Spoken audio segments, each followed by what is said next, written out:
lá, já parou para pensar no drama que acontece lá em cima, nos céus?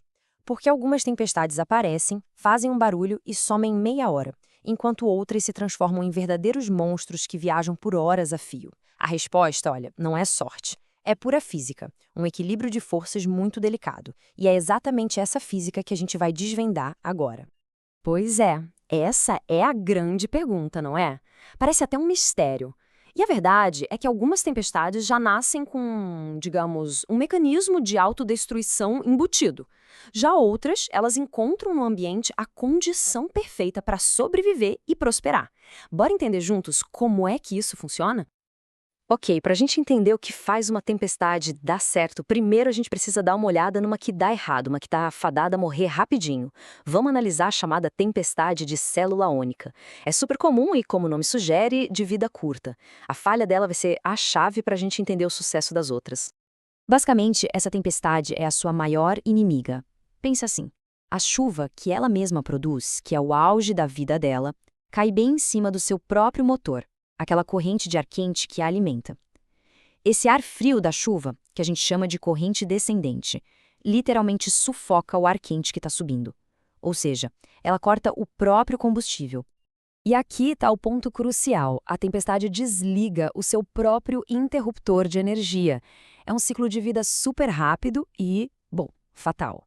Ela nasce, atinge o auge e se autodestrói. Tudo isso em cerca de 30 minutos, menos de uma hora. Tá, então, como é que uma tempestade escapa desse destino? Sozinha, ela não consegue.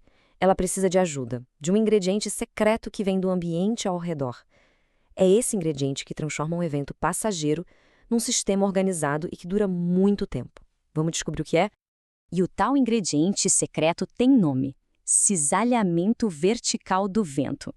Falando de um jeito simples, é só o vento soprando com velocidades ou direções diferentes em altitudes diferentes. Parece pouca coisa, né?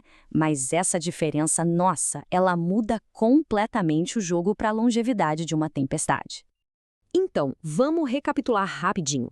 Sem o cisalhamento, a gente volta para aquele cenário de autodestruição. O ar frio da chuva cai, se espalha para todos os lados, igual uma poça d'água, e apaga o motor da tempestade. Fim de papo. Agora, quando tem cisalhamento, a história é outra. O vento age como uma barreira, sabe? Ele empurra o ar frio que está se espalhando e não deixa ele sufocar a corrente de ar quente. E aí, em vez de uma morte rápida, o que a gente tem é um conflito, uma tensão ali na frente da tempestade que, por mais irônico que pareça, é o que a mantém viva. E aqui que a física fica ainda mais interessante. Esse conflito todo pode ser visto como uma batalha entre duas rotações que giram em sentidos opostos. Essa ideia é simplesmente a base de uma das teorias mais importantes da meteorologia, a teoria RKW, que a gente vai mergulhar agora. O primeiro competidor nessa briga é a própria tempestade. O ar frio que ela joga para baixo não só se espalha, ele cria uma circulação. Imagina um cilindro invisível, deitado no chão, rolando para fora da tempestade. Na física, a gente chama isso de vorticidade negativa. O segundo competidor vem de fora, do ambiente, o cisalhamento do vento. Ele também cria um movimento de rotação, como um outro cilindro, só que esse gira na direção contrária. E isso a gente chama de vorticidade positiva. A gente já consegue ver a batalha se formando, certo? Então, o que a gente tem na borda da tempestade é um verdadeiro cabo de guerra. De um lado, a circulação do ar frio querendo empurrar o ar quente para trás e acabar com a festa. Do outro, a circulação do cisalhamento, mantendo o ar quente de pé, forte. O destino da tempestade toda depende de quem vai ganhar essa briga. E então, quem vence essa batalha?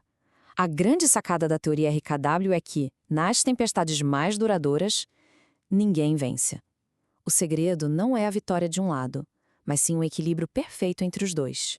E essa ideia genial foi formalizada por Rutuno, Klemp e Wilhelmsson na teoria que leva as iniciais deles, RKW. O que eles fizeram foi basicamente colocar essa dança entre o ar frio da tempestade e o cisalhamento do vento em equações matemáticas. E eles provaram que esse balanço era o mecanismo fundamental por trás das tempestades mais organizadas e perigosas que existem. Vamos ver o que acontece quando esse equilíbrio não rola. Primeiro caso, o ar frio da tempestade é muito mais forte. Ele ganha a disputa, dispara na frente e a tempestade fica para trás, completamente desconectada da sua fonte de energia. O resultado, ela morre.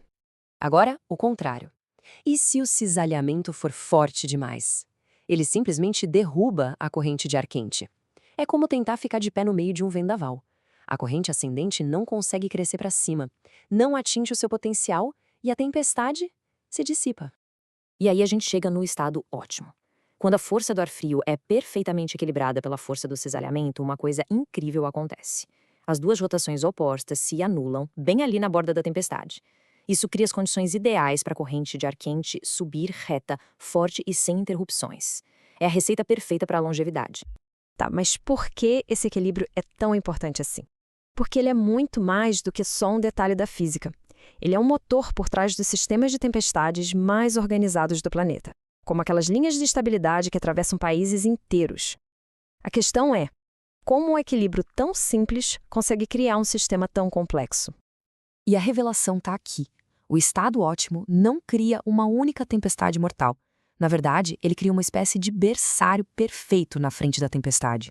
Aquela zona de equilíbrio se torna um mecanismo de geração contínua, onde novas células de tempestade vão nascendo enquanto as mais velhas morrem lá atrás. O sistema se regenera. E é por isso que essa teoria é tão poderosa. Ela conecta a física direto com o que a gente vê no mundo real. Ela explica as tempestades multicelulares, as linhas de instabilidade, e na prática é um princípio fundamental que os meteorologistas usam todo santo dia para prever onde e quando o tempo pode ficar severo. Entender esse equilíbrio foi um salto gigantesco para a meteorologia. A gente passou a saber o porquê de uma tempestade viver tanto. Mas a ciência não para, né? A batalha agora é outra. É prever o quê e o onde. Qual o caminho exato que ela vai fazer? Qual o tamanho do granizo? Qual a força do vento? A física deu o manual de instruções, mas prever o comportamento exato desse caos, bom, essa continua sendo a nossa próxima grande fronteira.